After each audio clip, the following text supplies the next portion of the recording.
Eu não estava preparada para gritar tanto na hora do louvor. Gente, o que foi isso?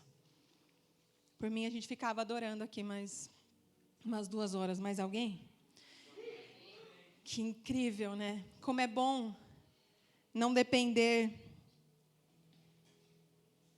de mais nada, senão da presença de Deus, para podermos prestar culto. Não dependemos de homens, não dependemos de instrumentos, não dependemos de nada. Dependemos da nossa vontade em querer prestar culto ao Senhor. E nós estamos aqui fazendo isso do melhor jeito. Eu imagino aqui de cima como estava. Uau! Que poderoso celebrar o nome de Jesus. Que poderoso ter liberdade para nos reunirmos assim, trazermos a nossa Bíblia na mão e declararmos: Ele é exaltado. Esse é um privilégio muito grande. E eu me sinto privilegiada, mais um pouco, é motivo de muita alegria, poder pregar esse microfone para compartilhar com você um pouco das verdades do céu, um pouco das revelações do Senhor nas nossas vidas.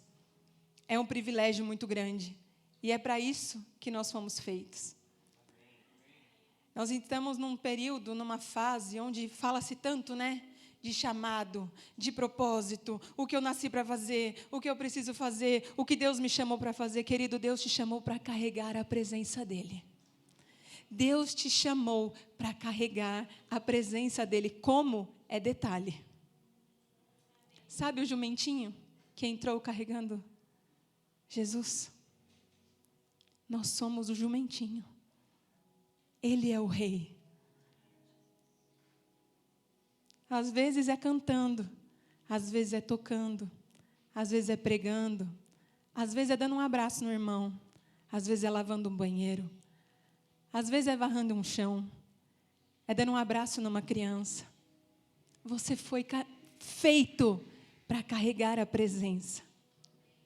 Independente de como, carregue a presença. Senhor, eu só quero ser o jumentinho. O Senhor é o rei, eu quero carregar a sua presença. Que o Senhor Jesus apareça. Sabe, durante, deixa eu fazer as contas aqui rapidinho, uns 20 anos, eu me dediquei exclusivamente ao ministério de louvor. Liderando adoração, cantando. O Senhor me direcionou a isso, eu sabia que era Deus que estava fazendo dessa forma. Mas houve um tempo que não foi mais assim. E eu não entrei em crise. Não foi crise para mim. Eu pensei, Senhor, como carregar a sua presença agora? E estava eu ali, pastoreando crianças. E ouvi o que o pastor Júnior disse hoje a respeito da Cecília. Chegar num PG, num ambiente de adultos, num culto de adultos, e ela saber exatamente o que fazer. É poderoso isso. Nós fomos chamados para carregar a presença. E hoje eu estou aqui, com esse privilégio de poder dividir com você algo a respeito da palavra de Deus. Mas também já estive atrás daquela cortina, cuidando da minha filhinha, dentro daquela salinha, mal ouvindo o que estava acontecendo ali, carregando a presença de Deus ali, com ela nos braços. Quase 2 anos, muito difícil, com criança pequena, amamentando, morando em outra cidade, como a gente estava. Eu estava ali, carregando a presença para os meus. E hoje, enquanto eu estava num quarto, o Rafa entrou e falou, você está estudando? Não, minto, ele acordou e eu estava na sala com a Bíblia. Você está estudando, mãe? Falei, sim. Tá bom. Aí ele saiu. Aí ele voltou. Mãe, você vai pregar hoje? Vou, filho. Poxa, mãe, acho que eu vou ficar lá para te ouvir. Filho, hoje tem série nova do Viva Kids, não perde não. Vai começar uma série nova. Como que chama essa série aí que vai começar? Mas quem é que vai ficar lá com a gente? Cheio de pergunta. E eu pensei, que privilégio. Meu filho está querendo ir lá me ouvir. Mas ele mudou de ideia, ó, tá lá com as crianças, tá tudo certo. Ele falou, vou ficar com a Bela, mãe. Falei, isso, obrigada, filho. Eu estou aqui para te dizer, você foi chamado para carregar a presença. Não importa como. Nós fomos chamados para carregar a presença. Quantos estão fazendo isso? Seja exaltado, Senhor, através da minha vida, do jeito que for. Amém? É isso que nós estamos fazendo aqui. E hoje eu quero compartilhar algo a respeito de uma mulher que aparece na Bíblia e que eu fiz um esforço muito grande em tentar lembrar se eu ouvi alguma pregação a respeito dessa mulher. Gente, como é difícil ser mulher, né? Nem os homens nem pregam a respeito das mulheres da Bíblia, misericórdia. Você já ouviu falar na profetisa Hulda? Hulda, um bom nome para pôr na filha, né? Hulda, com H. Profetisa Hulda. Alguém nunca ouviu falar? Só faz assim. Só... Aê! Não vou achar que você não lê Bíblia, não. Ela aparece bem pouquinho, fica tranquilo.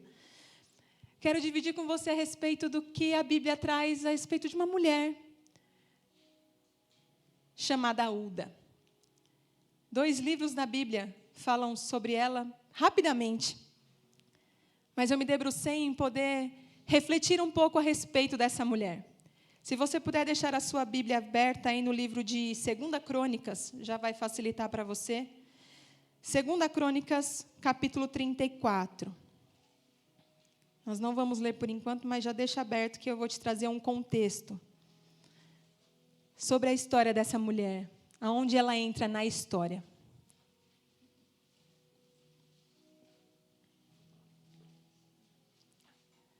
Você foi chamado para fazer parte da história também.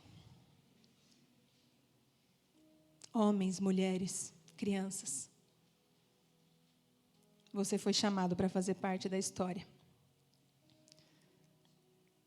Sabe, hoje existe um movimento terrível, pelo menos na minha opinião, acerca da mulher, né? Os lugares que a mulher ocupa, ou pelo menos que ela deve ocupar, tão importante quanto o homem, aliás, mais importante que o homem.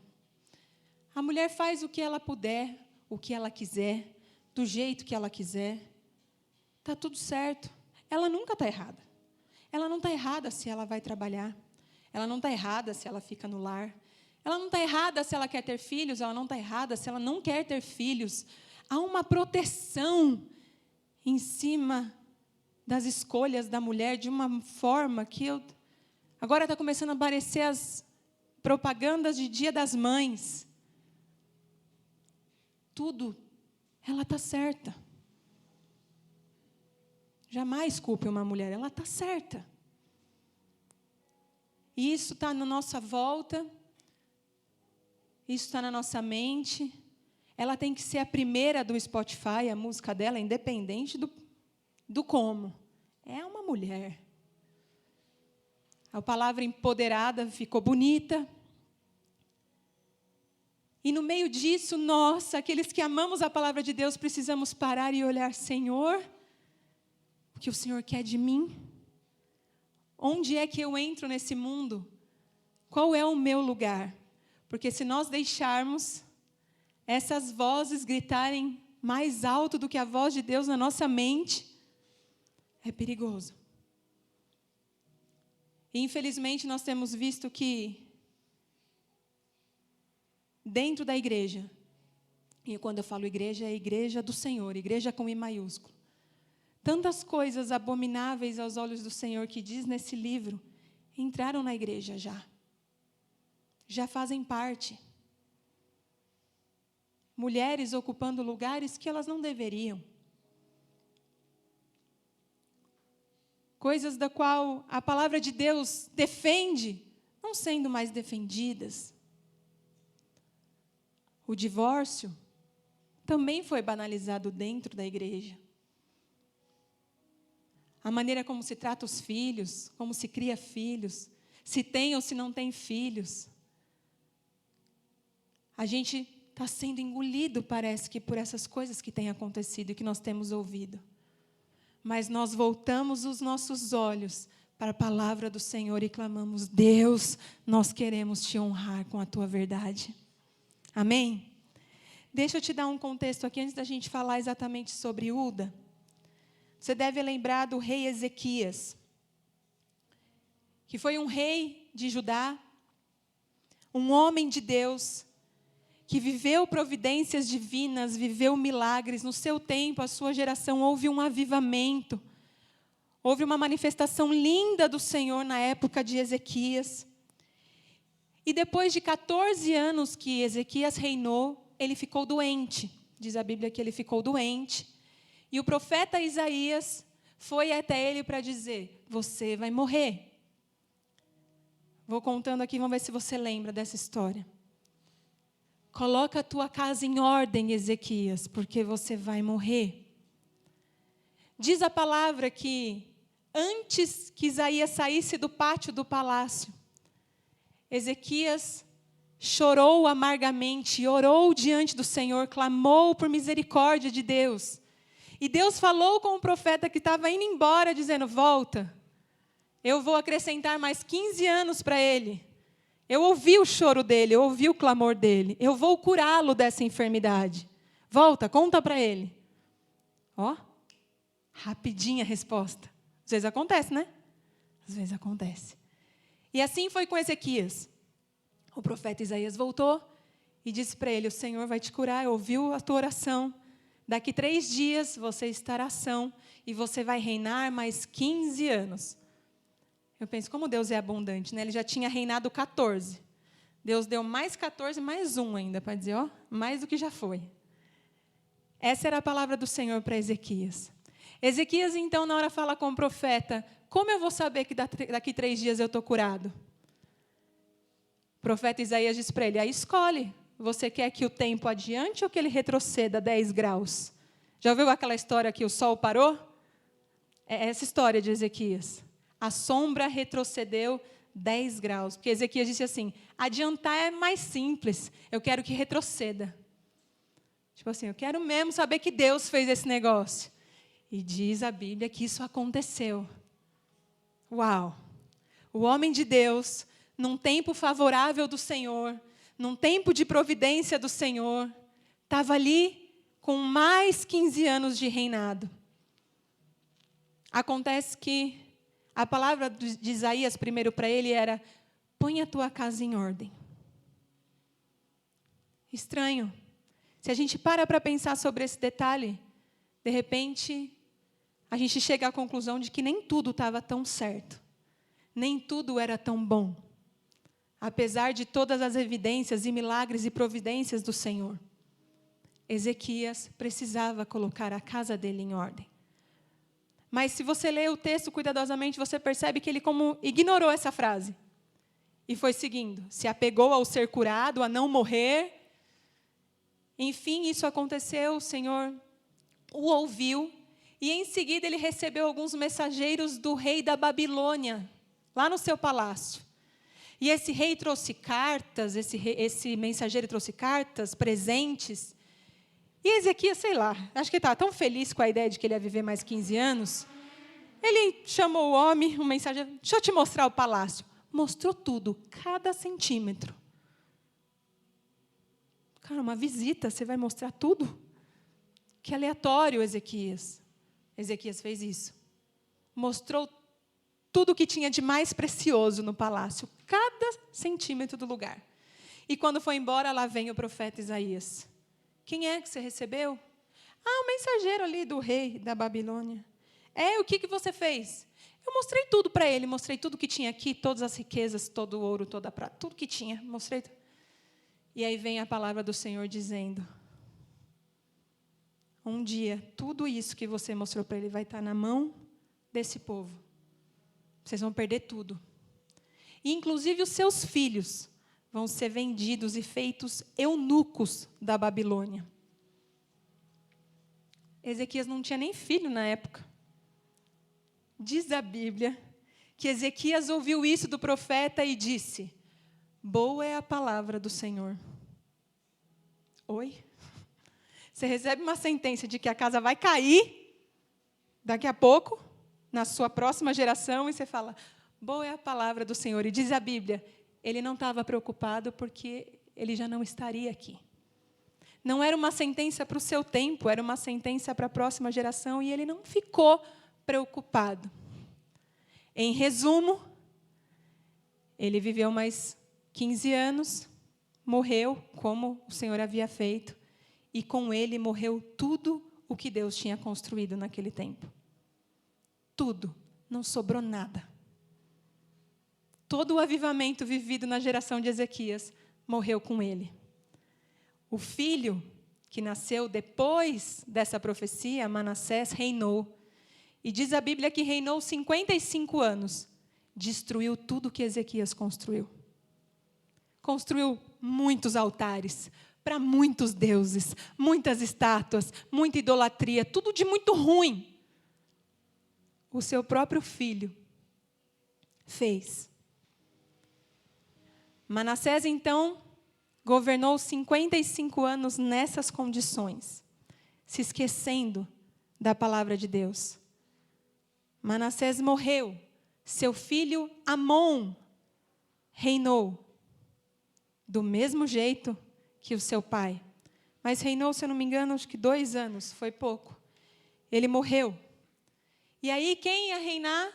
O próximo, o filho de Amon, o rei Josias, que tinha 8 anos quando se tornou rei. Bom, esse é o contexto. Uma geração inteira perdida na idolatria, no pecado, sem a palavra de Deus, sem o temor a Deus, sem a verdade do céu. E aí, então, a gente chega em Crônicas 34, onde nós estamos. E aí, se você vê, não sei se na sua Bíblia tem título, mas na minha está antes do 34, o reinado de Josias de Judá. Vou ler os primeiros versículos, diz assim: Josias tinha 8 anos de idade quando começou a reinar, e reinou 31 anos em Jerusalém. Josias fez o que era reto aos olhos do Senhor, andou nos caminhos de Davi seu pai, e não se desviou nem para a direita, nem para a esquerda. Opa! Alguém se levantou para fazer diferente. O fato é que eu fico pensando, como é que Josias conseguiu fazer diferente? 2 reis antes dele destruíram tudo. Continua no versículo 3. No 8º ano do seu reinado, ou seja, se ele começou com 8 anos, 8 anos depois, quando ele estava com 16, tá? Sendo ainda moço, Josias começou a buscar o Deus de Davi, seu pai. E no 12º ano, começou a purificar Judá e Jerusalém dos lugares altos, dos postes da deusa Aserá e das imagens de escultura e de fundição. Para aí. E no 12º ano, ou seja, quando ele estava com 20, ele começou a purificar Judá. Uma pausa e aí a gente pode meditar um pouquinho sobre isso. Faz as contas. Com 8 ele começou a reinar. Com 16 ele começou a buscar ao Senhor. É uma idade onde se tem discernimento. Ele já tinha pego todas as informações do que tinha acontecido. E ele pensou, tem alguma coisa errada aqui. Eu preciso voltar. E ele começou a buscar a face do Senhor. E 4 anos depois, aos 20, foi que ele começou a ordenar que Judá fosse purificado. Ou seja, que aqueles altares, que todos aqueles ídolos começassem a ser destruídos. Essa vida de miojo que a gente está acostumado, de micro-ondas, ela não é muito real, né? Na prática, as coisas demoram tempo para acontecer. Né? Hoje a gente fica sabendo de uma coisa e amanhã as coisas estão resolvidas. Foram 4 anos buscando a face do Senhor, antes de dar ordem para que as coisas começassem a ser colocadas nos seus devidos lugares. Percebe que existe um caminho? Talvez você esteja nesse momento de perceber que algumas coisas precisam ser colocadas no lugar. Mas fique tranquilo. Não sai metendo o pé pelas mãos. Busca o Senhor. Busca o Senhor. Tem estratégia, tem o jeito certo das coisas acontecerem. E Josias, o rei Josias, é um exemplo disso para nós. Continuando a leitura, no versículo 8, diz assim: no 18º ano do seu reinado, havendo já purificado a terra e o templo, Josias ordenou, e aí ele, no 18º ano do seu reinado, ou seja, aos 24 anos. Foram 4 anos só orando, buscando ao Senhor. Depois foram mais 4 anos para destruir tudo o que uma geração inteira tinha construído de errado. Nesse texto, se você seguir e ler com cuidado na sua casa, verbos como desfazer, derrubar, quebrar, são verbos que aparecem bastante quando se fala aos altares dos deuses. Então, desfizeram, derrubaram, quebraram e queimaram até reduzir a pó. Demorou 4 anos para destruir o que uma geração inteira tinha construído. Existem coisas na nossa vida que precisam ser destruídas, que nós entendemos que não fazem parte mais, que não podem caminhar conosco, que precisam ser destruídas, mas isso não acontece do dia para a noite. É um processo. Precisa desfazer, precisa derrubar, precisa quebrar e queimar até virar pó.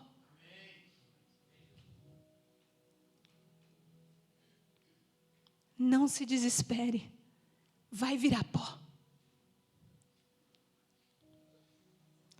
Vai virar pó. E aí depois, se você seguir, no versículo 14. Não, acho que é antes aqui, no versículo 8 mesmo, onde nós estávamos, falou que ele destruiu tudo, e aí ele fala, depois que destruiu tudo isso, ele fala, agora nós vamos restaurar a casa do Senhor. Ainda está aqui entre o 8 e o 13. Até o 13 conta essa parte. Tá? Do 8 ao 13, está contando que tudo foi destruído e que ele falou, agora nós vamos restaurar o templo. Então, percebe a ordem, vamos voltar. 4 anos buscando ao Senhor, mais 4 anos destruindo tudo. Mais 4 anos para dizer, agora vamos estabelecer, restaurar o templo do Senhor. Não atropele a ordem das coisas. Às vezes a gente tem revelação do céu, de Deus na nossa vida, de que algo precisa ser refeito, de que algo precisa ser derrubado, que algo precisa ser desfeito, que algo precisa ser feito de outro jeito. E a gente recebe isso hoje, que é que amanhã as coisas demoram um tempo. A gente recebe a palavra de Deus hoje, que o nosso casamento não está do jeito que o Senhor se agrada. Aí sabe o que a gente entende? Que precisamos resolver o problema do nosso casamento.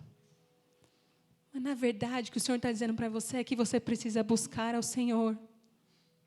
Desfazer o que foi feito de errado. E depois o seu casamento é restaurado. Sabe por quê? Porque se Ele restaura o seu casamento hoje, amanhã você mesmo destrói. Porque você não buscou o Senhor. Porque você não foi transformado. Porque você não foi refeito. Deus não tem compromisso com casamentos. Deus tem compromisso com pessoas. Deus não quer restaurar casamentos. Deus quer restaurar pessoas. De repente você tem uma situação difícil dentro da sua casa, com seus filhos, com a sua sogra, com seu irmão.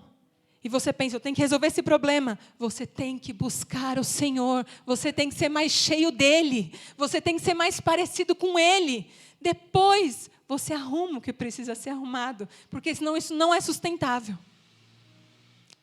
Entende o que eu estou dizendo? Precisamos buscar o Senhor. E às vezes nós enxergamos algo na nossa vida que precisa ser refeito. E a gente fica desesperado para resolver aquele negócio. Não, preciso mudar essa situação agora. Não vai ser mais, eu não vou ser mais essa mulher. Eu não vou ser mais rixosa, brava, ruim. A partir de amanhã, minha boca não amaldiçoa mais ninguém. Não dura nada. Porque você não está cheio daquele que pode fazer isso na sua vida. Não é na sua força. precisamos buscar ao Senhor, aprender com o rei Josias. Passa tempo buscando ao Senhor. Passa tempo conhecendo o Senhor. Aí Ele vai te dando o caminho, sabe? E com o rei Josias foi assim. Até então, cidade destruída, todos os altares destruídos, vamos restaurar o templo do Senhor. Ele convoca muita gente para trabalhar, sabe? Igual o Tiago fez aqui. Precisa de muita gente trabalhando. Tinha carpinteiro, tinha pedreiro, tinha pintor. Era muita gente trabalhando no templo. O texto é detalhista, pode ler.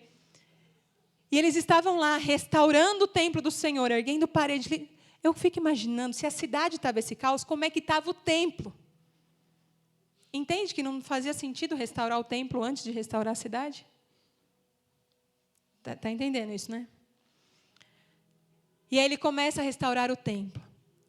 E a Bíblia conta que a partir do versículo 14, que o sacerdote Ilquias encontrou, enquanto se tirava o dinheiro que havia sido trazido à casa do Senhor, é o 14, tá? Ilquias, o sacerdote, achou o livro da lei do Senhor, dada por meio de Moisés. Para tudo. Essa carta da lei do Senhor eram aqueles pergaminhos, com a lei de Moisés escrita. Estava perdida na bagunça do templo. A palavra de Deus estava perdida no templo. Socorro, Deus. Não queremos perder a tua palavra. Josias buscou o Senhor sem ler uma linha da lei. Não tinha sabe isso tudo que você tem na mão? 24 horas por dia, Josias não tinha uma linha. E quantos anos se passaram? Ele restaurando uma cidade, um povo, sem uma linha da palavra de Deus nas suas mãos. Mas o sacerdote encontrou esse pergaminho, encontrou a lei de Moisés. E Ilquias entregou ao escrivão, que foi correndo levar ao rei. Acompanha comigo o versículo 19. Quando o rei Josias ouviu as palavras da lei, rasgou as suas roupas, então deu ordens a Ilquias, a Icão, filho de Safã, a Abidom, filho de Mica, a Safã, o escrivão, e a Asaías, servo do rei, dizendo: vão consultar o Senhor por mim e pelos que restaram em Israel e Judá, a respeito das palavras deste livro que foi encontrado, porque é grande o furor do Senhor que se derramou sobre nós, porque os nossos pais não guardaram a palavra do Senhor para fazerem segundo tudo o que está escrito nesse livro. Josias ficou desesperado quando ele leu a palavra do Senhor. Já ficou desesperado quando você leu alguma coisa nesse livro? Já ficou desesperado por dizer, e agora? Eu fico sempre desesperada. Quando eu vejo a palavra de Deus acerca de o que Ele espera de nós. É muito lindo, irmãos, cantarmos. Meu noivo esperado, eu não imaginava que era lindo assim. É incrível cantar isso. Mas e aí? Estamos prontos? E quando olhando para dentro de nós, falando, não estou pronta não. Meu Deus, eu tenho que tirar isso daqui. Eu tenho que desfazer isso aqui. Eu preciso buscar ao Senhor primeiro. É essa a atitude que precisamos ter diante da palavra de Deus. Rasgar as nossas vestes. Nos humilharmos e clamarmos por socorro. Como eu disse a vocês, quando eu comecei a contar, desde Ezequias, a história do rei Ezequias é uma história de sucesso, não dá para negar isso. Mas ele falhou miseravelmente com a próxima geração. E é isso que, como igreja, nós não queremos. Não queremos falhar com a próxima geração. Estamos trabalhando fortemente para essa base vir forte. para essa base vir forte. Não importa somente nós vivermos aqui algo incrível, os nossos filhos precisam viver daqui a alguns anos. E Josias entendeu isso, os nossos pais pecaram. Busque a palavra do Senhor. Ou seja, procura um profeta, era desse jeito que acontecia. E aqui nós já estamos numa época onde o profeta Jeremias, profeta Sofonias, eram homens levantados pelo Senhor. Mas Ilquias, diz aqui no versículo 22, então Ilquias e os enviados pelo rei foram falar com a profetisa Ulda, esposa de Salum, encarregado das vestimentas da casa do Senhor, filho de Tocate, filho de Arás. Ulda morava na parte nova da cidade, em Jerusalém. Eles lhe contaram o que havia acontecido. É isso que fala a Bíblia sobre Ulda. Um profeta, o homem de Deus naquele tempo, o sacerdote, Ilquias, o homem que achou os pergaminhos, os escritos de Moisés, a lei do Senhor. Quando se viu com essa ordenança do rei, vão consultar o Senhor por mim, disse Josias. E Ilquias, o sacerdote, foi procurar uma mulher. Essa que você nunca ouviu falar. A Bíblia não conta detalhes dela, eu só consigo entender que o seu esposo era alguém que fazia algo importante, cuidava das vestimentas, da roupa real. Ou seja, era alguém ali de próximo do palácio, alguém ali que morava ali perto, estava perto sempre. E Ilquias conhecia o caráter de Ulda. Conhecia a sua família, o seu esposo, seu casamento. Ele sabia que para esse tempo, depois de mais de 60 anos de idolatria de Judá, ele falou, vamos falar com Ulda. Lá tem a voz do Senhor para nós neste tempo. Eu não sei, mulher, se você é uma grande empresária, se você é bem-sucedida no seu trabalho, ou se é isso que você deseja, ou se você quer investir somente na sua casa, no seu lar, no seu casamento, nos seus filhos. Eu não sei se você tem muitos seguidores ou não. O que eu sei, que eu aprendo aqui com a palavra de Deus, é que o Senhor me chama para ser boca de Deus quando o sacerdote precisar.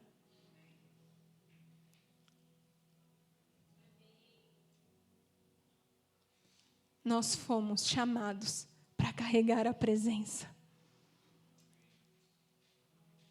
Não tem nada mais na Bíblia sobre essa mulher. Mas quando ela foi chamada, ela estava lá para ser boca de Deus na terra. Você foi chamado para isso. Quando te chamarem, que nós possamos carregar a presença.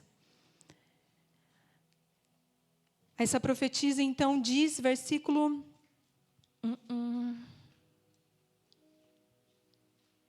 23.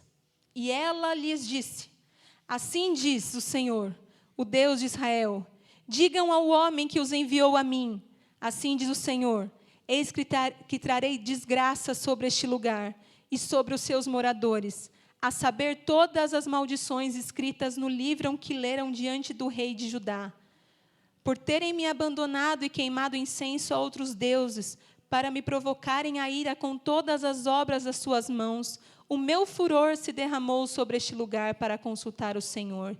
Digam o seguinte, assim diz o Senhor, ó Deus de Israel, a respeito das palavras que você ouviu. Visto que o seu coração se enterneceu e você se humilhou diante de Deus, quando ouviu as ameaças que ele fez contra este lugar e contra os seus moradores, e se humilhou diante de mim, rasgou as suas roupas e chorou diante de mim. Também eu ouvi a sua oração, diz o Senhor. Deixarei que você morra e seja sepultado em paz, e os seus olhos não verão todo o mal que trarei sobre este lugar e sobre os seus moradores. 2 profecias Ulda trouxe para aquele tempo. Primeiro, o cumprimento da lei. Primeiro, ela reafirma tudo aquilo que estava escrito, que Josias leu e ficou desesperado. Ela reafirma, assim diz o Senhor, a palavra vai se cumprir. Porém, ao rei, aquele que mandou vocês virem aqui, aquele que se humilhou, aquele que rasgou as vestes, aquele que orou ao Senhor, ele não verá nada disso, porque ele buscou ao Senhor, porque ele fez a parte dele, ele fez o que ele podia. Ele não verá nada disso. Ulda foi consolo para aquele rei. Mulher de Deus. E assim se cumpriu. Assim se cumpriu. Eu fico pensando que no meio desse caos, eu não sei que idade tinha Ulda, mas ela veio nessa história. Ela era uma mulher de Deus. Eu não sei qual é a sua história, eu não sei que em contexto você se encontra. Se em volta tudo está perdido, nós podemos ser achados nele. Nós podemos ter vida com Deus. Você entende que as circunstâncias não justificam? Olha o tempo que esse povo vivia. Olha o reino que Josias começou a governar. Olha o contexto que Ulda estava inserida, numa cidade que estava tentando se reerguer. Uma cidade que estava tentando colocar as coisas em ordem. Ela amava o Senhor. Era mulher de Deus, boca de Deus na terra.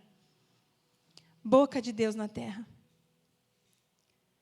Então o cenário que acontece em volta não justifica. Não justificam as nossas fraquezas. Não justificam nós nos perdermos. Existe uma palavra de Deus sobre mim e sobre você que é: você precisa carregar a presença. Você precisa carregar a presença. E pode ser que seja numa situação que saberão. Ou nunca saberão. O que isso importa? Se os olhos do Senhor estão sobre todo lugar. A gente vive numa época onde a exposição virou troféu, né? Se ninguém vê, se não postar foto na academia, não está pago. Não é não? Não funciona o treino. O prato não funciona. Se não mostrar, não funciona. Se não mostrar a viagem, não foi legal. Mas a verdade é que o Senhor precisa nos ver.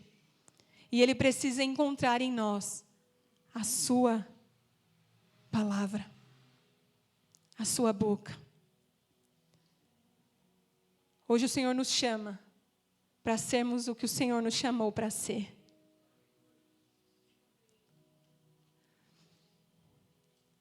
Eu não sei o que é que você se preocupa em fazer. Se existe essa preocupação no seu coração. Faça o que tiver para fazer, meu querido, mas carregue a presença. Eu não sei o que eu posso fazer na igreja. Não tem problema. Chega para o Tiago e fala assim: Tiago, eu não sei o que eu quero. O que tem para fazer aí? Pode contar comigo. E quando você for, você pega e fala: Deus, vai aqui comigo. Vai aqui em cima de mim. Eu sou o jumentinho, Senhor. É para o Senhor ser conhecido. É para o Senhor ser visto. Não se permita viver uma vida que não honre e que não glorifique o seu Senhor. Não se permita.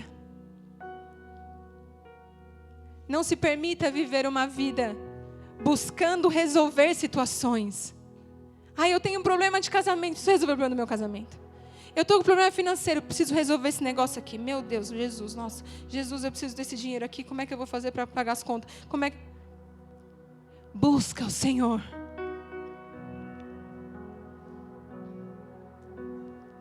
Esses dias eu me vi sendo confrontada pelo Senhor por situações que já passaram. Eu não tenho como mudar.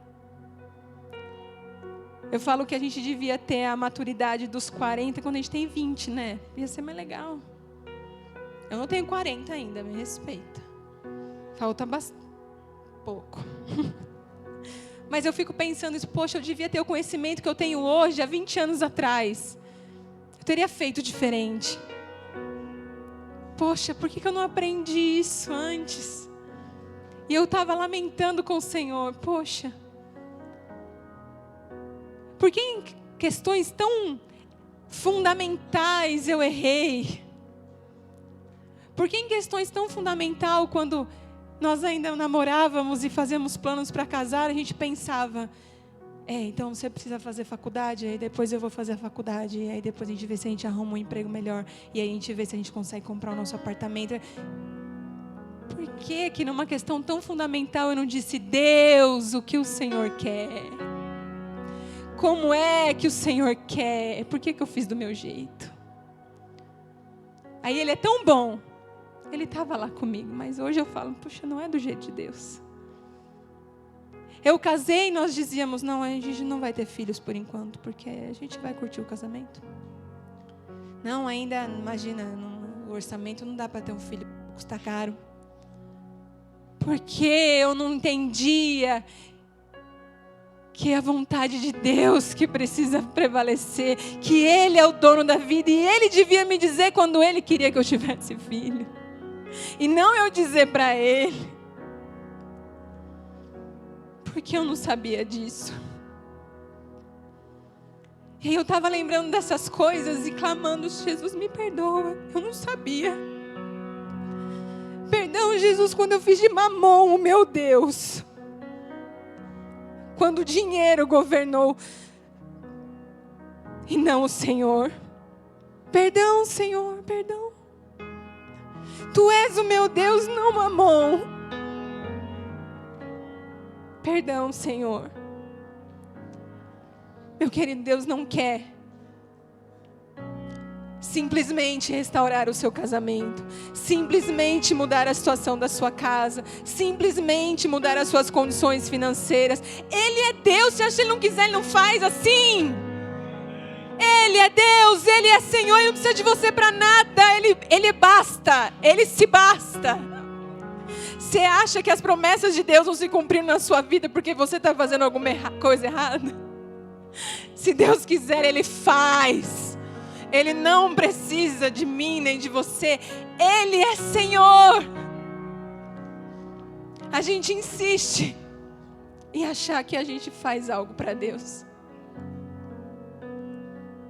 sendo que Ele é quem governa.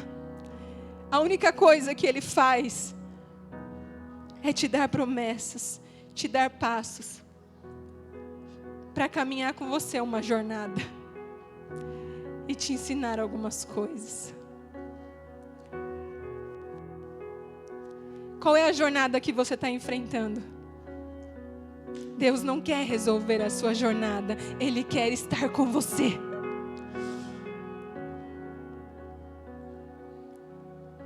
A questão não era Judá ser restaurado. A questão não era simplesmente desfazer a idolatria, mas era estabelecer a presença. E Josias fez isso, mesmo sem ler uma linha deste livro. Querido, hoje nós temos tudo nas mãos. E mais do que o Josias, nós temos o Espírito Santo de Deus. Nós não precisamos do profeta. Nós não precisamos ir até alguém perguntar o que é que Deus quer fazer, o que é que Deus vai fazer. Nós temos o Espírito Santo de Deus disponível 24 horas. Você não precisa andar com Jesus, Ele habita em você. Certa vez eu vi um pastor dizer isso. Quando eu chegar no céu eu vou perguntar: como é que é, Elias, orar e Deus responder com fogo? Me conta. Como é que é, Moisés? Como é que foi ouvir do próprio Deus todas as leis? Daniel, como foi andar na cova dos leões? Uau, como foi isso? Ele falou, eu vou perguntar para todos esses homens, mas eles vão perguntar para mim, como foi viver com o Espírito Santo 24 horas? Nós temos o Espírito Santo. Ele está aqui. Desde que a gente chegou aqui, Ele já estava aqui, fluindo com liberdade no nosso meio, renovando os nossos corações, as nossas mentes, trazendo alívio para a nossa alma. Ele está aqui. Eu não imaginava que Ele é lindo, mas hoje eu posso imaginar, sem nunca ter visto. Isso é o Espírito Santo que faz. Não temos desculpa para não sermos quem Deus quer que sejamos. Temos acesso à Sua palavra. O véu rasgou. O véu rasgou. Nada nos separa do amor de Deus. Não precisamos falar com terceiros. Ele vem e se revela a mim e a você.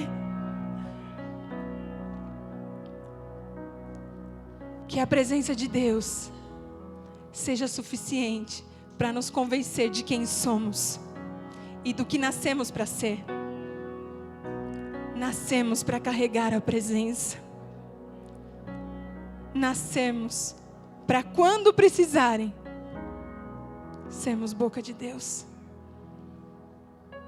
Se precisarem, eu estou aqui, Jesus, para fazer sua vez, para carregar a sua presença. Se você pudesse colocar de pé, eu quero orar por você.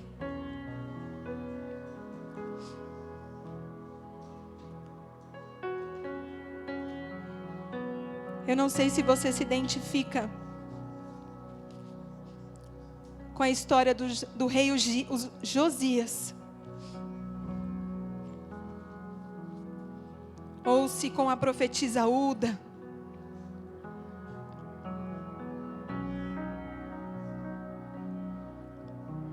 Não sei se neste tempo você está buscando ao Senhor, como fez Josias nos seus primeiros anos de reinado. Se você já está em fase de desfazer, quebrar, destruir e queimar aquilo que não agrada ao Senhor. Não sei se você está numa fase de restaurar o templo, organizar o lugar da presença de Deus na sua vida. Não sei se neste momento você foi atropelado pela palavra de Deus, pela verdade de Deus, pelas leis do Senhor. E nesse tempo você tem se rasgado diante dEle.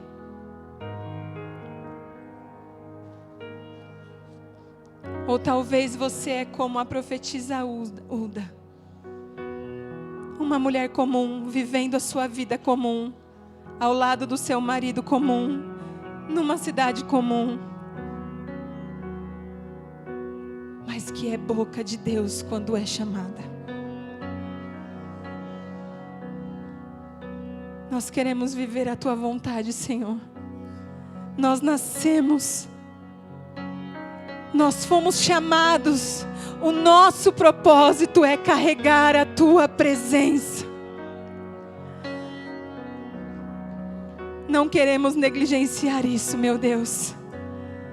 Não queremos negligenciar isso, meu Deus.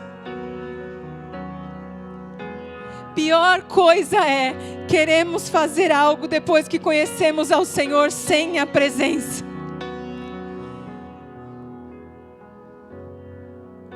Pior coisa, não existe nada pior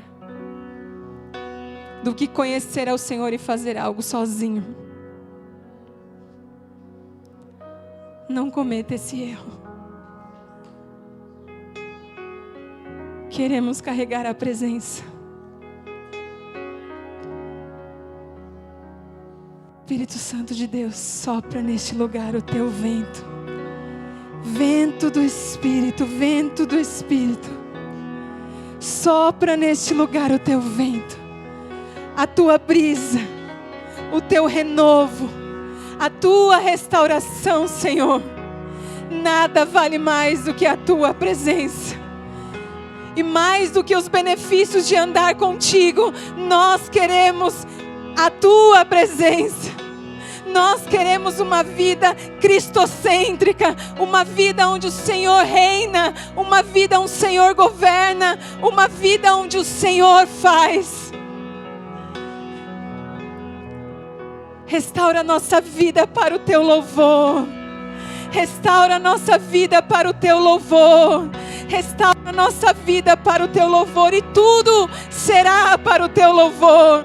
Tudo será para o teu louvor.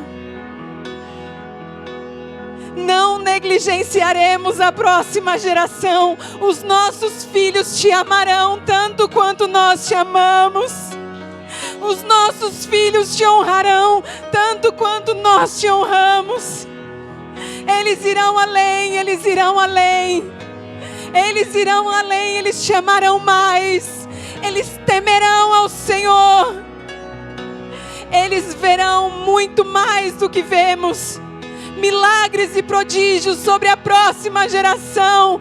Nós profetizamos em nome de Jesus. Se você não tem filhos, meu querido, eu quero te incentivar a orar por aqueles que você ainda vai ter. A palavra de Deus veio a Ezequias quando ele ainda não tinha filhos. Não desdenhe. Comece a orar abençoando aquilo que você ainda não vive. O casamento que você ainda não tem. Os filhos que ainda não chegaram. O trabalho que ainda não foi consolidado. Comece a agradecer ao Senhor, porque Ele está fazendo todas as coisas. Ele está fazendo todas as coisas. É para o teu louvor. Para o louvor e glória do nome do Senhor. Sentenças estão sendo quebradas aqui nesta noite. Sentenças terrenas do inferno na sua mente estão sendo derrubadas aqui esta noite. Mamon não é o seu Deus. Baal não é o seu Deus.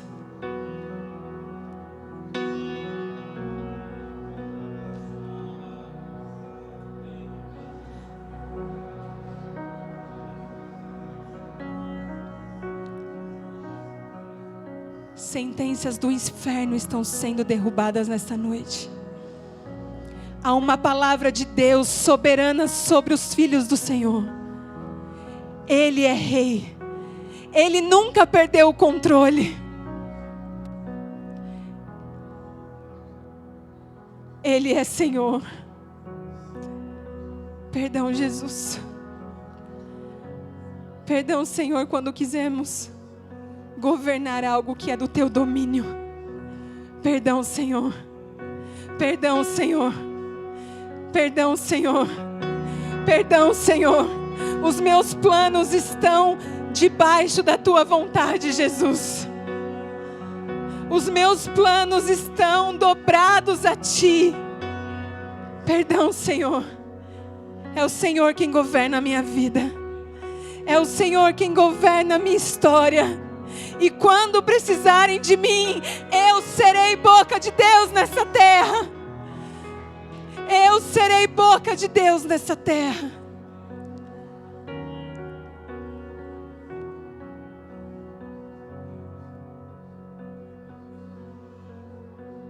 Comece a agradecer ao Senhor. Ele nos encontrou nesta noite. Ele nos encontrou. Ele nos encontrou querendo, assim como Josias, consertar as coisas.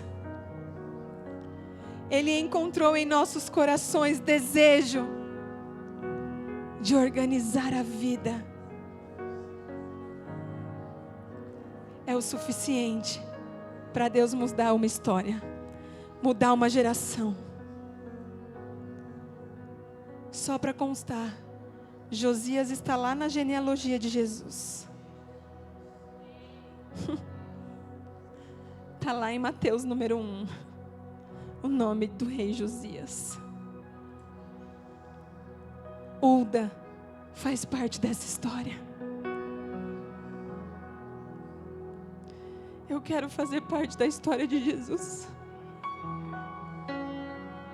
Não importa como, eu quero fazer parte da história de Jesus. Se esse é o desejo do seu coração, nós vamos orar. Eu quero fazer parte da história do meu Senhor.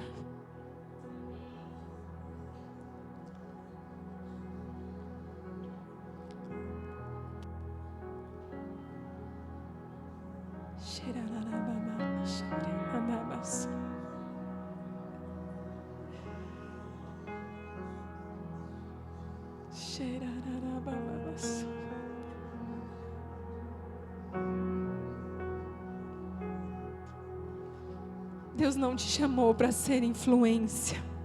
Deus não te chamou para ser relevante. Deus não te chamou para ser famoso. Deus te chamou para carregar a presença.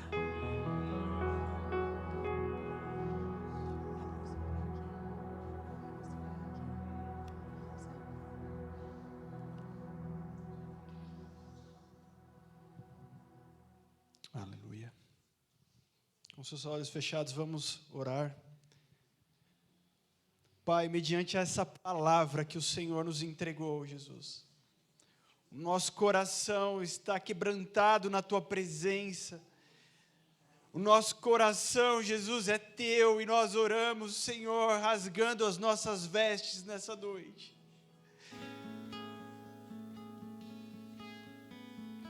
Pai, eu sei que o Senhor passa por aqui e sonda cada coração, Jesus. E pelo Teu Espírito Santo eu posso entender que existem corações rasgados aqui nessa noite. Então nós dizemos, Senhor, Senhor, desejamos a Tua palavra sobre nós. Nós desejamos a Tua verdade sobre nós, mesmo que hajam consequências, Senhor. Mas nós queremos viver a Tua palavra, Senhor. Nós queremos viver a Tua verdade, Jesus. Jesus, mas diante do Teu amor, Senhor, diante do Teu sangue vertido naquele madeiro, Senhor, o Senhor trocou de lugar conosco, o Senhor se fez maldição no nosso lugar. Por isso nessa hora, Pai, eu posso ministrar sobre a Tua igreja, sobre a vida dos Teus filhos, vida, eu posso ministrar o perdão, eu posso ministrar a cura, Senhor, eu posso ministrar o renovo, Pai. Obrigado, Jesus, porque o Senhor trocou de lugar conosco e se fez maldito, para que em Ti fôssemos feitos justificados, ó Pai. Nós ministramos, Senhor, a Tua realidade, a Tua verdade, Jesus, a Tua palavra, sobre cada família neste ambiente, Senhor, sobre cada lar, cada casa, Senhor, sobre os nossos filhos, ó Pai, sobre as nossas descendências, sobre as gerações que vêm pela frente. Nós declaramos que o Senhor tem toda a liberdade para fazer fluir o Teu querer sobre nós, que o Senhor é quem dá a última palavra, que o Senhor é quem dá a sentença final. Muito obrigado, Jesus. Muito obrigado, Senhor. Muito obrigado. Sabe, é o Senhor quem dá a sentença. Talvez alguém aqui, sinto de dizer isso, alguém está debaixo de uma sentença que recebeu. Alguém está preocupado, andando apreensivo, aflito, triste, angustiado por causa de uma sentença que você recebeu. Mas a última sentença quem dá é o nosso Deus. Você crê nisso? Então é necessário que você declare isso. É necessário que você se posicione sobre essa palavra. Quem dá a última sentença é o Senhor. Talvez, como foi dito, como foi pregado aqui, deveríamos viver a maldição, deveríamos viver tudo de ruim, mas o que o Senhor tem para nós em Jesus Cristo é vida e vida em abundância. Quem seremos nós? Nós podemos escolher quem seremos nós. E nós, como igreja, escolhemos ser aqueles que irão buscar ao Senhor. Não importa o preço, não importa quanto tempo leve, nós persistiremos em ouvir o que o Senhor está dizendo e fazer o que Ele está dizendo que seja feito. Não queremos nos mover pela nossa vontade, pelo nosso ímpeto, queremos nos mover pela voz do Espírito de Deus. Amém? Sabe, talvez você pense que você precisa fazer uma oração muito complicada e muito difícil, mas hoje é uma noite para você fazer uma oração muito simples e muito verdadeira, dizendo: Espírito Santo, eu quero ser governado pela Tua voz, eu quero ser guiado pela Tua voz. E você pode ficar: pastor, mas como é que vai ser? Deixa eu te falar uma coisa, não se preocupe com isso, simplesmente declare que você deseja ser guiado pelo Espírito Santo de Deus, e deixe que o Senhor faça o resto. Está vendo como a gente quer tomar o controle na nossa mão ainda na hora de orar? Está vendo como nós queremos ter o controle da situação mesmo nessa hora? Quantos desejam ser guiados pelo Espírito de Deus? Sabe, eu não sei se você percebeu, mas enquanto nós adorávamos aqui, igreja, não era a gente cantando, era o Espírito Santo nos conduzindo em adoração.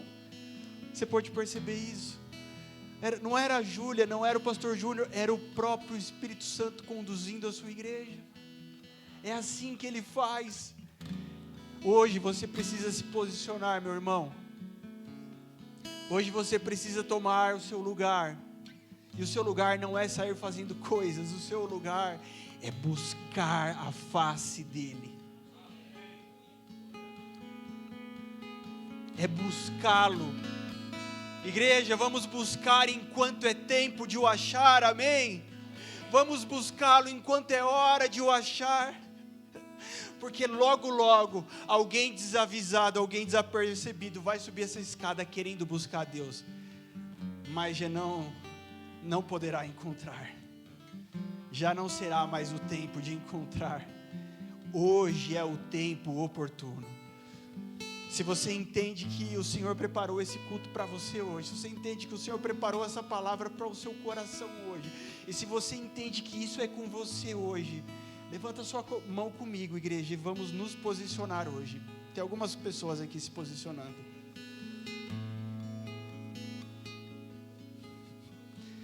Agora já não é só mais eu ou só você, somos nós, a igreja do Senhor.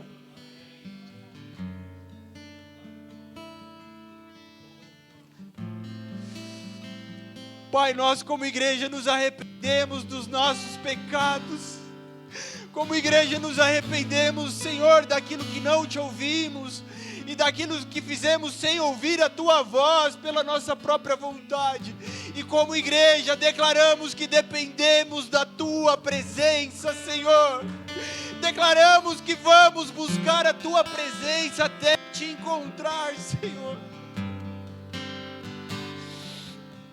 Senhor, declaramos a nossa dependência inteiramente do Senhor. Não nos basearemos em estratégias humanas, não nos basearemos naquilo que a mente humana pode conceber, mas, Senhor, nós cremos que o Senhor está sobre tudo, sobre todos, e que o governo, a chave está em Suas mãos, ó Pai. Senhor, nos colocamos à disposição do Teu reino, Senhor. Nos colocamos à disposição, assim como Isaías, Senhor. Eis-nos aqui, Senhor, então nos toca, Senhor. Toca, Senhor, os nossos lábios, toca a nossa vida, Senhor, pois não seremos os mesmos, ó Pai. Muito obrigado, Jesus. Muito obrigado, Senhor. Aleluia.